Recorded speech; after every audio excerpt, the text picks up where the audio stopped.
को लेकर के तो पूरी गहमा में बिहार में मची। एक तरफ उपेंद्र कुशवाहा भी उसी नीतियों की सरकार बनाना चाहते हैं और दूसरी तरफ बीजेपी जो सम्राट चौधरी को स्थापित कर चुकी है प्रदेश अध्यक्ष के रूप में, उनको भी सम्राट अशोक की नीतियों की ही सरकार चाहिए। उससे कैसे अलग रहेगी ये पार्टी?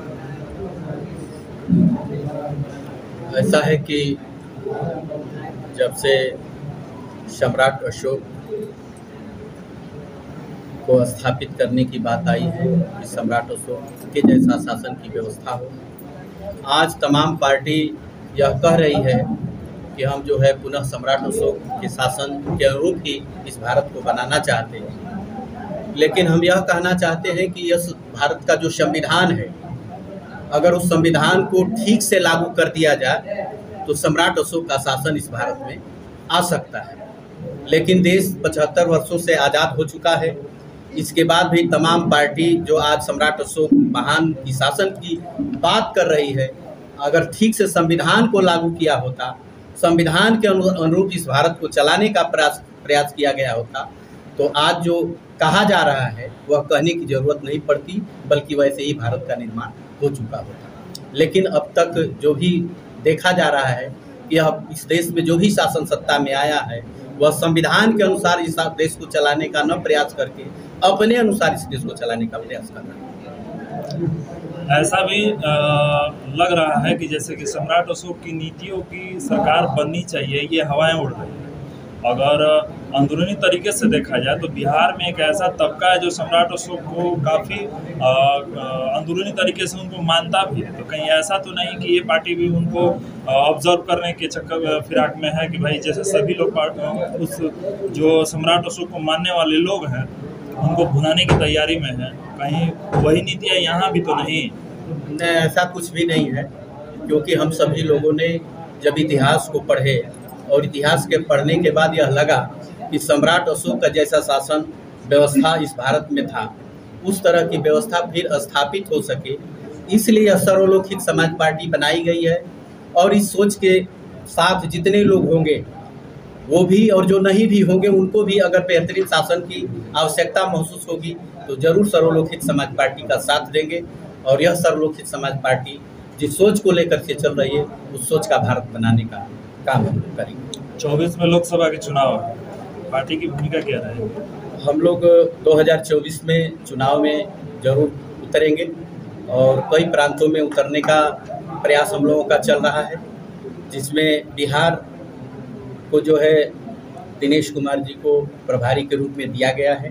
अब दिनेश जी की जिम्मा है कि बिहार में हम 2024 में किस प्रकार उतरते हैं, या इनके जिम्मा। सभी लोकसभा सीटों में चुनाव लड़ेगा जी, लोकसभा की सभी सीटों पर चुनाव लड़ेंगे। बिहार के लिए आप दिनेश जी ही प्रभारी के रूप में है, यही अपनी तैयारी बताएंगे कि हम कितने राज्यों में लोकसभा सीटों पर आप अपने उम्मीदवार को उतारेंगे? जी, कितने राज्यों में आप लोकसभा सीट पर अपने उम्मीदवार को उतारेंगे? लगभग हम लोगों की तैयारी 4-5 प्रांत में चल रही है, जिसमें दिल्ली है, छत्तीसगढ़ है, हरियाणा है, उत्तर प्रदेश है और बिहार है।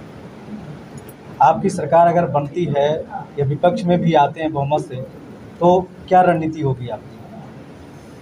हम लोगों की यह रणनीति होगी कि इस भारत में पुनः जिस तरह से सम्राट अशोक की व्यवस्थाएं थी, हम उसी के लिए प्रयास करेंगे। विपक्ष में भी आएंगे तो हम उसी के लिए लड़ते रहेंगे कि इस देश में जो संविधान है, कम से कम इस संविधान के अनुसार यह भारत चले, तो भी यह भारत बहुत बेहतर होगा। अगर सम्राट अशोक जैसी सोच को लेकर के अगर यह भारत बने तो पुनः उस समय जिस तरह का भारत था, सबसे आर्थिक रूप से भी मजबूत था, आज पुनः हम सभी लोग आर्थिक रूप से मजबूत होंगे और हम सभी लोगों को। पार्टी की और कौन कौन सी विचारधारा है, थोड़ा स्पष्ट रूप से बताएं। पार्टी की विचारधारा सम्राट अशोक की सोच को लेकर ही यह पार्टी बनी है और उसी सोच को लेकर के पुनः इस भारत में ऐसी ही सोच को पैदा करके पुनः इस भारत को सोने की चिड़िया बनाना चाहते हैं।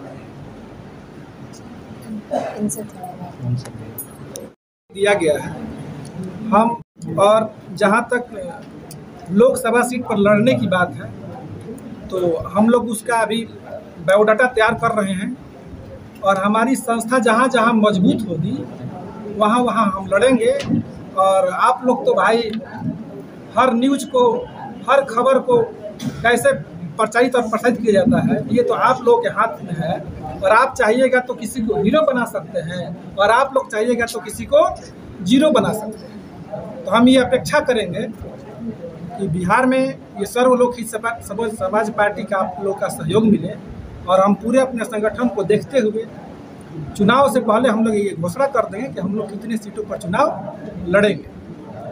और जहाँ तक हमारी पार्टी की बात है तो हम लोग पूरे बिहार के अभी 17-18 जिले में काम कर रहे हैं, और हमारा प्रयास है कि लोकसभा चुनाव से पहले हम बिहार के तमाम जिलों में अपना संगठन तैयार कर लें, और संगठन तैयार करके और हम आगामी लोकसभा और विधानसभा चुनाव लड़ने की रणनीति बनाएंगे।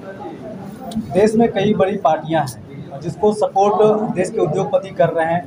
क्या लगता है कि ऐसे पैसों की दौर में आप उनको टक्कर दे पाएंगे?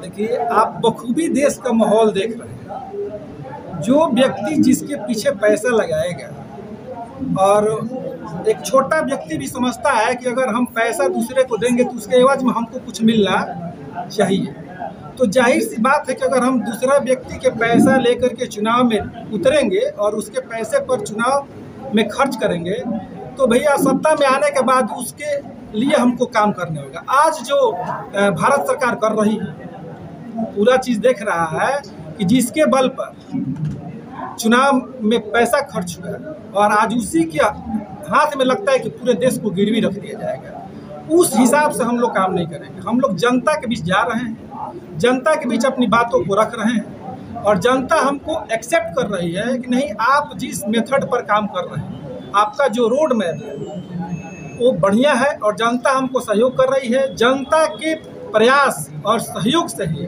हम लोग आगे बढ़ रहे हैं। ऐसे उद्योगपति और बड़े बड़े जो बिजनेसमैन हैं, हम लोग उनके हाथ की कठपुतली बनने के लिए राजनीति में नहीं आए हैं। राजनीति में हम लोग सत्ता नहीं, व्यवस्था परिवर्तन करने के लिए आए हैं।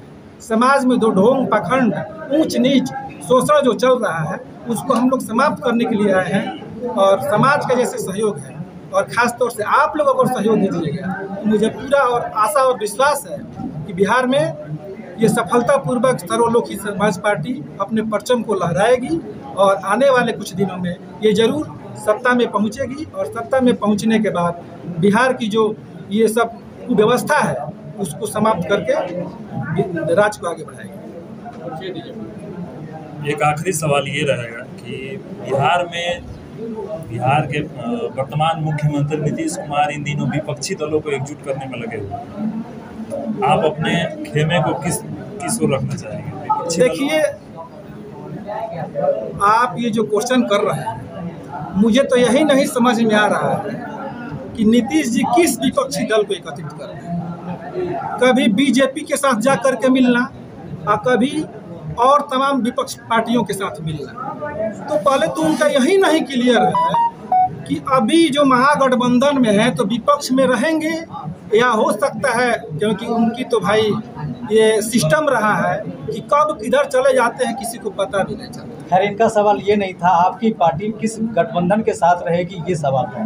देखिए, जैसा माहौल बनेगा, अभी तो उस ढंग का कुछ चीज़ बन नहीं रहा है। जैसा माहौल बनेगा और जो समय परिस्थिति के अनुसार अनुकूल लगेगा, उसके साथ हम लोग रहेंगे, और नहीं तो हम स्वतंत्र रूप से चुनाव में आएंगे।